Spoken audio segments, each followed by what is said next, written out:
Assalamualaikum warahmatullahi wabarakatuh.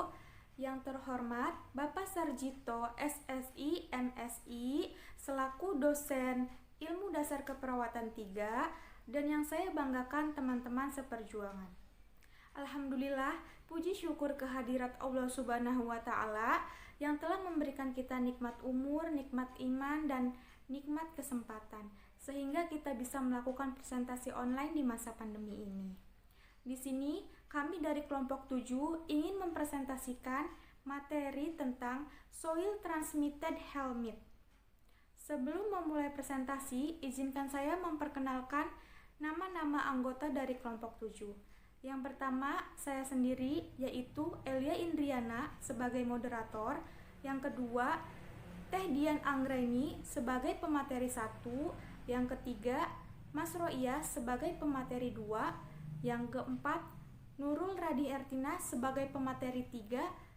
Dan yang kelima, Siti Fuji Rahayu sebagai pemateri 4. Adapun untuk rangkaian kegiatan presentasi hari ini yaitu yang pertama, sesi pembukaan. Yang kedua, sesi pemaparan materi. Yang ketiga, sesi penutupan. Baik, untuk mempersingkat waktu, kita memasuki sesi pertama, yaitu sesi pembukaan. Untuk membuka presentasi hari ini, marilah kita membaca basmalah. Bismillahirrahmanirrahim. Baik, selanjutnya kita memasuki sesi kedua, yaitu sesi pemaparan materi. Yang pertama akan dipaparkan oleh pemateri 1, yaitu Teh Dian Anggraini. Kepadanya dipersilahkan. Soil Transmitted Helminth atau STH, cacing nematoda usus yang berkembang bentuk infektifnya membutuhkan tanah. Spesies terpenting bagi manusia ada 5: Ascaris lumbricoides, Nakator americanus atau cacing tambang, Ancylostoma duodenale atau cacing tambang, Trichuris trichiura, Strongyloides trichoralis. Ascaris lumbricoides, hospesnya manusia satu-satunya. Penyakit askariasi, distribusi geografinya kosmopit, Indonesia 60-90%.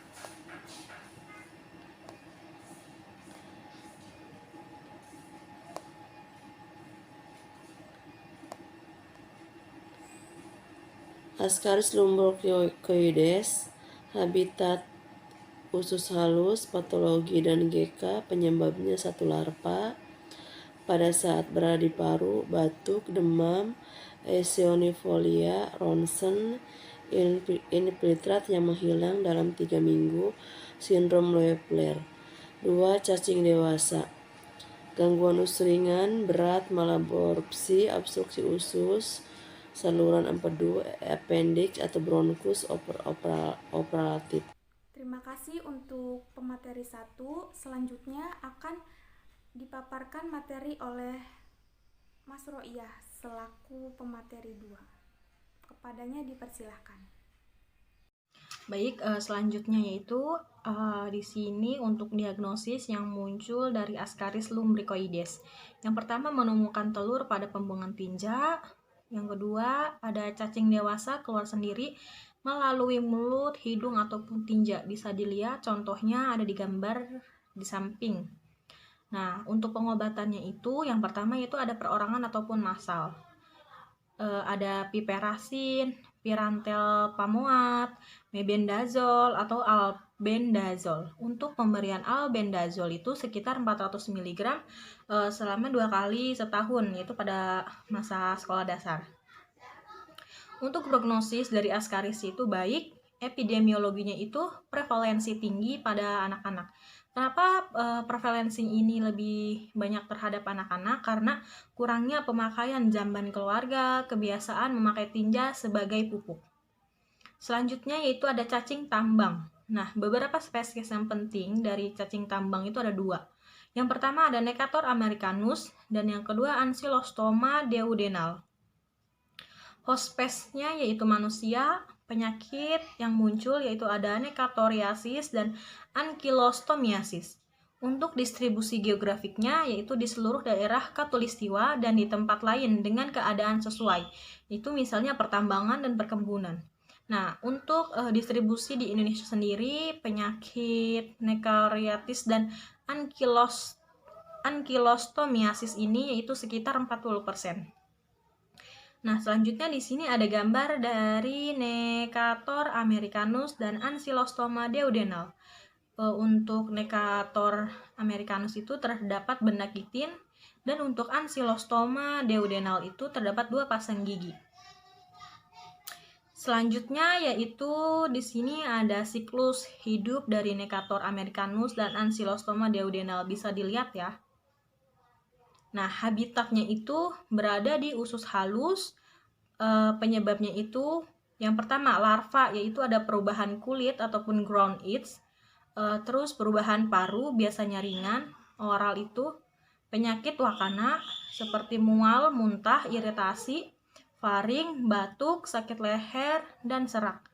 Yang kedua yaitu ada larva dewasa, biasanya terjadi anemia, hipokom, mikrositer. Nah, gejalanya itu spesies dan jumlah cacing dan gizi penderita. Nah, untuk perkembangan Necator americanus yaitu sekitar 0,005 sampai 0,1 cc per hari, sedangkan untuk Ancylostoma duodenal itu 0,08 sampai 0,34 cc per hari. Terima kasih pemateri 2. Selanjutnya pemaparan materi yang ketiga yang akan disampaikan oleh Nurul Radi Ertina. Kepadanya dipersilahkan. Selanjutnya ada diagnosis, yaitu bisa melalui tinja segar, di mana akan terdapat telur, tinja lama akan terdapat larva, dan biakan tinja Haradamuri. Pengobatannya itu bisa dengan pirantel pamuat. Epidemiologinya itu bisa insiden tinggi di pedesaan atau perkebunan lebih dari 70%. Kebiasaan defekasi di tanah, pemakaian tinja sebagai pupuk dapat menyebabkan penyebaran infeksi. Selanjutnya ada Trichuris trichiura. Hospesnya itu pada manusia, penyakitnya itu namanya trichuriasis. Distribusi gerontiknya bersifat kosmopolit, terdapat di daerah panas dan lembab seperti di Indonesia. Selanjutnya di sini terdapat gambar siklus daur hidup cacing dalam tubuh manusia. Bisa dilihat ya sama teman-teman di sini gambarnya. Selanjutnya ada patologi dan ginekologi. Habitatnya itu sekum atau kolon ascendens. Infeksi berat itu biasanya terdapat pada anak-anak, tersebar di rektum dan kolon dengan gejala diare diselingi sindrom disentri, anemia, berat badan turun, dan prolaps rektum. Infeksi ringan itu biasanya tanpa gejala atau gejalanya itu tidak khas. Selanjutnya di sini terdapat gambar bagaimana seseorang mengidap trichuriasis ya. Bisa teman-teman lihat gambarnya seperti itu ya, teman-teman. Selanjutnya ada diagnosis, menemukan telur dalam tinja. Pengobatannya itu bisa dengan mebendazole dan albendazole. Epidemiologinya itu penyebaran infeksi melalui kontaminasi tanah dengan tinja. Terus pentingnya melakukan pencegahan ya. Selanjutnya ada Strongyloides stercoralis. Hospesnya itu pada manusia. Nama penyakitnya Strongyloidiasis. Distribusi gerontiknya itu tropik dan subtropik. Daur hidupnya itu 1. Siklus tidak langsung, 2. Siklus tidak langsung, dan autoinfeksi. Terima kasih untuk pemateri 3. Selanjutnya akan disampaikan oleh pemateri 4, yaitu Siti Puji Rahayu. Kepadanya dipersilahkan. Saya Siti Puji Rahayu akan melanjutkan presentasi. Dimulai dari siklus hidup Strongyloides stercoralis. Siklus hidup Strongyloides stercoralis ada 2 stage. Yang pertama ada infective stage dan yang kedua ada diagnostic stage. Dimulai dari larva rhabditiform yang ada di usus diekskresikan ke dalam tinja.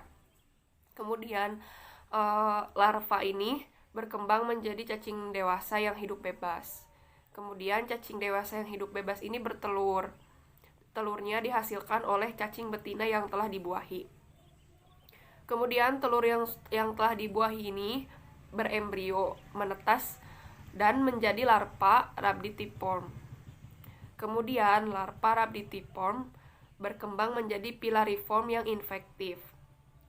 Lalu larva pilariform yang infektif ini menembus kulit utuh yang memulai infeksi. Kemudian larva pilariform memasuki sistem peredaran darah, pindah ke paru-paru, dan menembus ruang alveolar. Mereka dibawa ke trakea dan paring, ditelan, dan mencapai usus kecil di mana mereka menjadi dewasa. Kemudian cacing dewasa yang ada di usus ini bertelur. Lalu telurnya disimpan di mukosa usus. Kemudian telur ini menetas dan bermigrasi ke lumen dan telur ini menjadi larva rhabditiform lagi yang kemudian diekskresikan ke dalam tinja. Larva rhabditiform ini adanya di usus. Kemudian terjadi autoinfeksi, yaitu larva rhabditiform di usus besar menjadi larva pilariform. Kemudian larva pilariform ini menembus mukosa usus atau kulit perianal dan mengalami siklus infektif yang normal. Selanjutnya, saya akan menjelaskan mengenai habitat dari Strongyloides stercoralis. Habitatnya yaitu di filus duodenum dan jejunum. Untuk patologi dan gejala klinisnya, yang pertama ada creeping eruption. Kemudian yang ringan biasanya tanpa ada gejala. Yang sedang biasanya rasa sakit seperti tertusuk-tusuk di epigastrium tengah. Kemudian tidak menjalar. Dan untuk yang berat, biasanya dapat ditemukan di seluruh traktus digestivus dan larva di berbagai alat dalam paru, hati, dan empedu. Kemudian diagnosis untuk mengetahui apakah kita terinfeksi Strongyloides stercoralis atau tidak. Yang pertama, untuk diagnosis dari larva rhabditiform yaitu dengan cara tinja segar, kemudian biakan atau aspirasi duodenum. Lalu untuk diagnosis larva pilariform atau cacing dewasa yang hidup bebas dengan cara dibiakan tinja minimal 2 kali 24 jam. Kemudian untuk pengobatannya, yang pertama bisa menggunakan albendazole, yang kedua ada mebendazole, dan yang ketiga ada mengobati penderita tanpa gejala. Untuk prognosis, jika terjadi infeksi berat, maka kemungkinan akan terjadi kematian. Untuk epidemiologi dari Strongyloides stercoralis ini, pencegahan TU tergantung pada sanitasi pembuangan tinja dan melindungi kulit dari tanah yang terkontaminasi. Kemudian di sini ada tabel yang berisi perbedaan-perbedaan dari jenis-jenis cacing yang termasuk ke dalam soil transmitted helminths atau STH. Untuk cacing Strongyloides stercoralis ini, bentuk infektifnya yaitu larva pilariform. Kemudian cara infeksinya yaitu dengan cara menembus. Untuk siklus hidupnya berada di siklus paru. Untuk GK yaitu larva dan cacing dewasa. Lalu untuk mendiagnosisnya bisa menggunakan telur atau larva yang ada di dalam tinja. Kemudian di sini ada gambar mengenai epidemiologi dari STH. Gambar ini menunjukkan distribusi global dari infeksi soil transmitted helminth. Untuk gambar yang berwarna merah ini, itu adalah area di mana STH ini menjadi suatu masalah kesehatan masyarakat. Untuk gambar yang berwarna krem, itu adalah area di mana STH ini ditransmisikan. Kemudian ada juga lingkungan parasit dan hospes yang berkaitan dengan STH. Untuk lingkungan, tanah dan iklimnya sesuai. Untuk parasit, jumlah telur tahan di lingkungan luar siklus bebas. Untuk hospesnya yaitu balita, pekerja pertanian atau pertambangan. Meningkat dengan pertambahan umur. Kemudian penting sekali untuk memutuskan daur hidup. Yang pertama bisa dengan pengobatan massal. Yang kedua dengan peningkatan hand sanitizer atau kebersihan tangan dengan cara mencuci tangan seperti itu. Yang ketiga bisa dengan penyuluhan dengan menitik beratkan pada perubahan kebiasaan dan mengembangkan sanitasi lingkungan yang baik. Sekian dari saya, terima kasih atas perhatiannya. Baik, telah selesai presentasi dari kelompok 7. Saya akan menyimpulkan presentasi tersebut. Jadi, di sini soil transmitted helminth adalah sekelompok nematoda usus yang dalam siklus hidupnya melalui siklus perkembangan di tanah. Yang termasuk soil transmitted helminth ada 4, yaitu ada Ascaris lumbricoides, yang kedua ada cacing tambang, yang ketiga ada Trichuris trichiura, dan yang keempat ada Strongyloides stercoralis. Baik, selanjutnya kita memasuki sesi ketiga, yaitu sesi penutupan. Kami dari kelompok 7 memohon maaf bila ada kekurangan dan kesalahan dari kami semua. Untuk menutup acara presentasi hari ini, marilah kita membaca hamdalah. Alhamdulillahirrabbilalamin. Wassalamualaikum warahmatullahi wabarakatuh.